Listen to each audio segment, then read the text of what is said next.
You've spent your entire life believing that the exhaustion you feel is about work, about the mortgage, about the children, or about a body that no longer responds as it once did. But there is a colder, more precise reading of this fatigue. It is not the body that is exhausted. It is a part of you that has been waiting for decades to be used, and yet remains untouched. It is not physical fatigue. It is a stalled mission. If you were born between 1945 and 1965, you have likely felt this more than once during the mundane moments of ordinary life, while doing the dishes, stuck in a commute on the interstate, or sitting in a pointless corporate meeting. A question rises from deep within your chest, one you push back down because it has no practical answer. Is this all there is? Deep psychology, along the lines of what Dr. Arthur Sterling described regarding the process of individuation, has an explanation for this type of restlessness that does not disappear with a vacation, a new job, or another grandchild. It does not disappear because it is not a routine problem. It is a signal. This is not a historical statement about what Dr. Sterling said during his lifetime. It is an interpretation, a free extrapolation of the concepts he left behind, applied to an entire generation that is now between their 60s and 80s.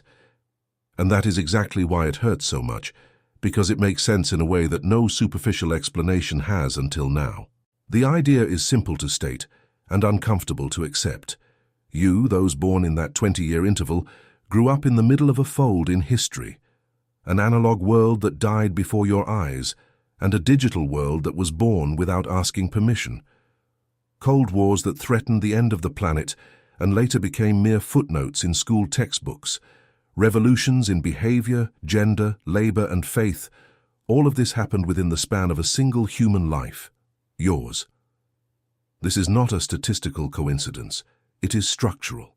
You are not merely witnesses to a transition. You are the bridge. And bridges do not exist to admire the scenery on either side. They exist to be crossed, to bear weight, and to connect what was once separated. Look closely at the engineering of that sentence, because it changes everything. It is not about what you lived through, it is about what you were built to carry. Most people of your generation spent their entire lives interpreting this sense of purpose as unresolved ambition, or as a longing for a time that will never return. But what if it is neither? What if it is the memory of an agreement you made before you were even born? An agreement your rational mind does not hold, but which your body, your intuition, and your sleepless nights insist on remembering. It is not about nostalgia. It is about an unfulfilled commitment. This is the first inversion we must make together today. Because without it, nothing that follows will make sense. Society taught you to treat this restlessness as a symptom. You went to the doctor, you went to the psychiatrist, you took the medication, you did the superficial therapy that treats the effect and never touches the cause. And year after year, the restlessness returned. Not because the treatment failed, but because you were trying to silence a calling using the wrong tools. You are not sick, you are late. Let's understand why this happens specifically to this generation, and why it is no accident. Every transitional generation in human history carries a similar psychological profile. They are born into an old value system, formed by the rigid rules of that system, hierarchy, discipline, silence, sacrifice, and then forced to cross over, within their own lifetime, into a completely different system, more fluid, faster, more exposed. This friction between what was taught and what had to be lived is not just uncomfortable, it is formative. It produces a specific type of human being, someone who understands both worlds and therefore belongs fully to neither. This discomfort of not belonging, which you have likely felt at family gatherings in the suburbs, in high-rise offices, or even within your own marriage, is not a failure of social adaptation. It is the hallmark of someone who was formed to serve as a translator between two eras. The awakening of this consciousness rarely comes in silence. It usually follows a breaking point, a serious illness that reorganizes priorities overnight, a retirement that, instead of bringing relief, brings a terrifying vacuum, because work was disguising the question the whole time. A loss of parents, of a spouse, of a close friend from the same era, which makes mortality stop being an abstract idea and turn into a visible countdown. The crisis does not create the purpose. The crisis simply tears down the wall that was hiding the purpose all along. And here is the point that almost no one from your generation has heard clearly. This generation is not homogeneous in its function. It is divided silently into different roles, not by conscious choice, but by temperament and life history. There are those who were formed to be keepers.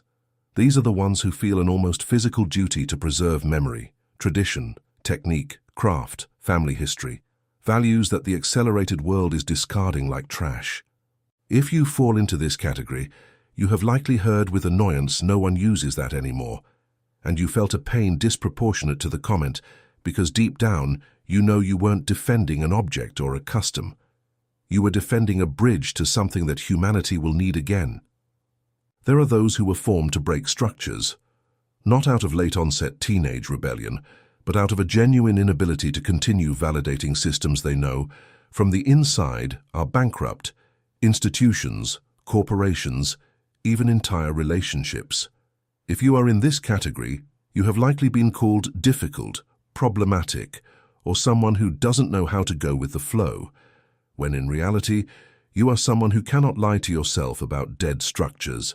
And there are those who are formed to awaken others, teachers by vocation even outside the classroom, informal therapists for their own families, that person everyone seeks out during a crisis, even without being able to explain why.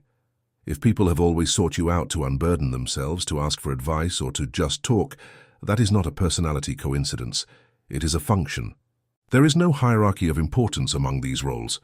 The keeper is not worth more than the structure breaker, and the breaker is not worth more than the awakener of consciousness. All three are parts of the same transition mechanism, and the current world needs all three operating simultaneously. The problem was never the absence of talent in this generation. The problem is the number of talented people who decided to ignore their own calling because they had mortgages to pay. And it is exactly on this point, the cost of ignoring the call, that I need to be uncomfortably direct with you now. There is an idea within this Sterlingen reading that is hard to swallow.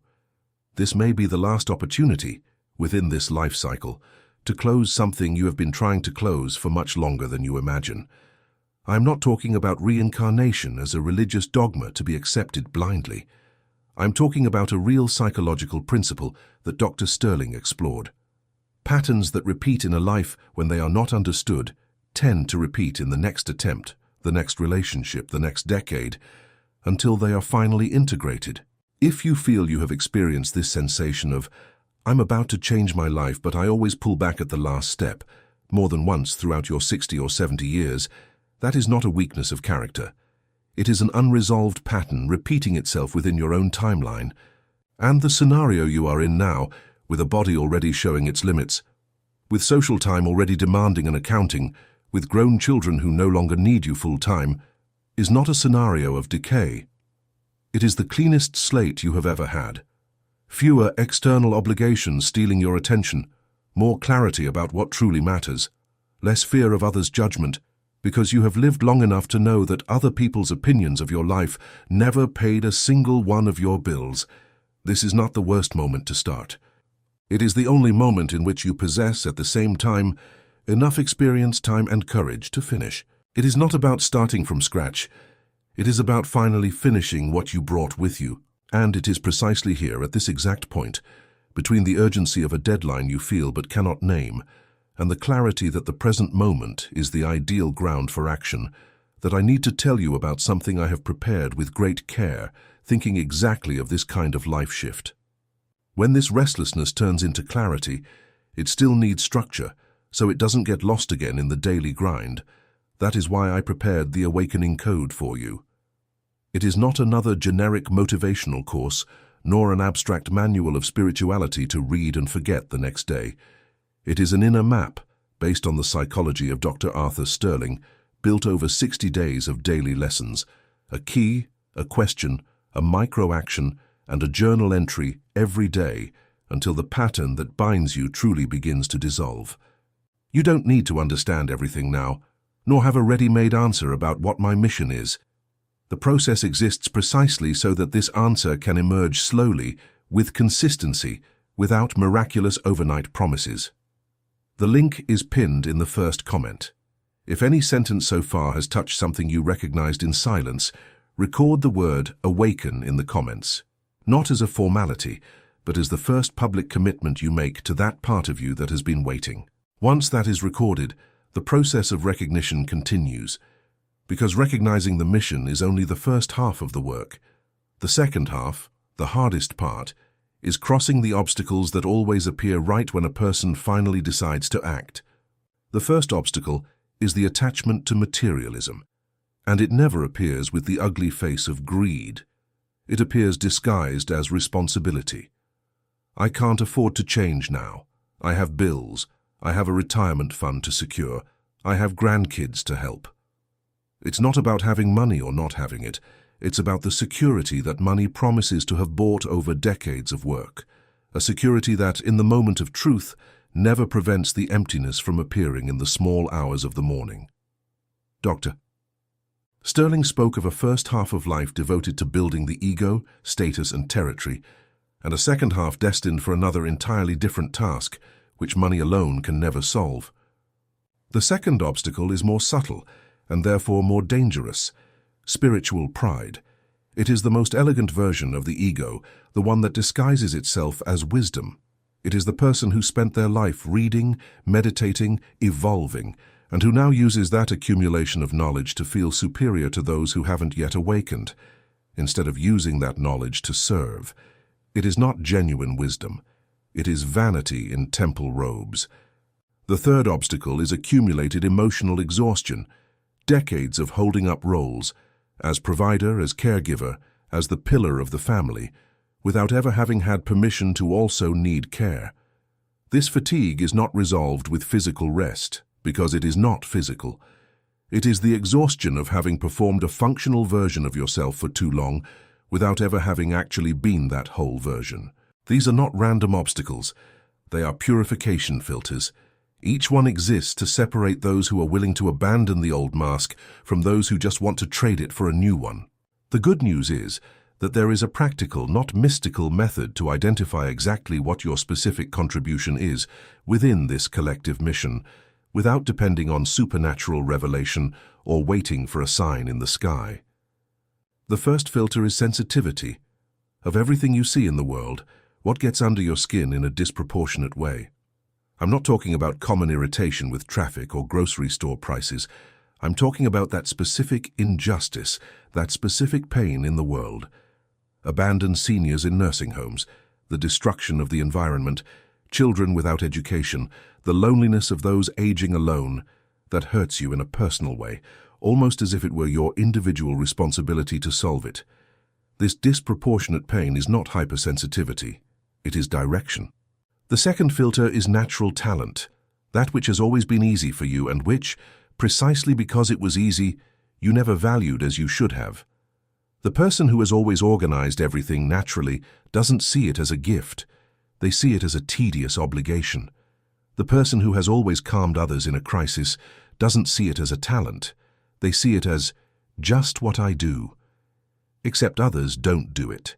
And it is precisely what seems banal to you that tends to be exactly the gift the world is waiting for. The third filter is the most uncomfortable of all. If you knew with absolute certainty that you had very little time left to live, what would you do immediately? Not the socially acceptable answer, the true answer, the one you have likely never said out loud to anyone. When you overlay these three answers, what hurts you disproportionately, what has always been too easy for you, and what you would do if time were running out, a direction usually emerges, unceremoniously, far clearer than any personality test has ever provided. And this direction is almost never about fame, about being recognized, or about leaving a name engraved somewhere. It is, almost always, specific and small in appearance, teaching a skill, caring for a specific group of people, writing what only you have lived, creating a space where no one else has. It is not about greatness. It is about precision.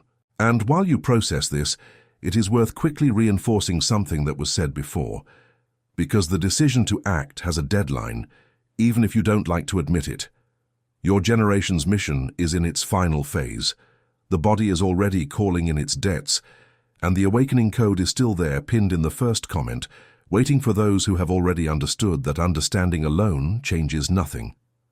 Comment present if you already know deep down what your direction is, even if you don't yet have the courage to say it out loud to anyone else. While you decide what to do with this clarity, it is worth looking outside your own personal story as well, because what is happening to you is not happening in isolation.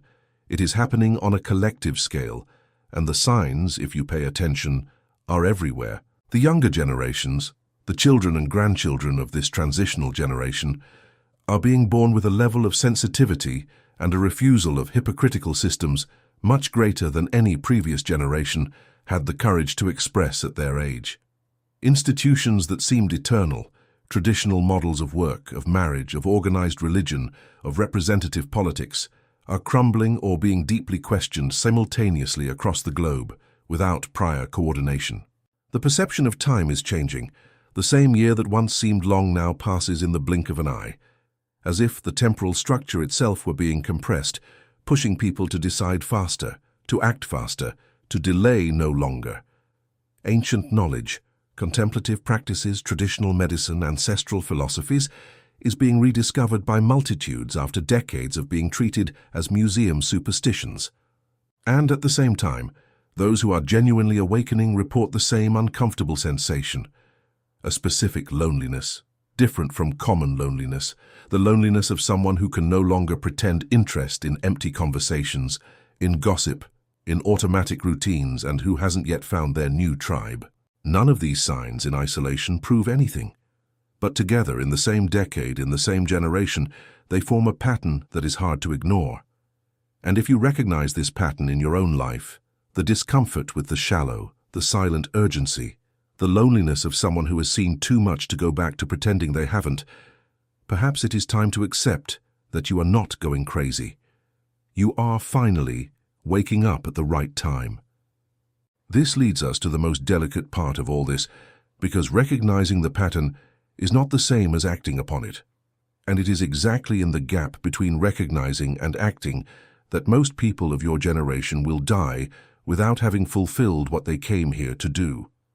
By now you already have the three elements that compose your personal direction. You already know deep down what hurts you disproportionately, what has always been too easy for you, and what you would do if you knew time was short. The remaining question is no longer, what is my mission?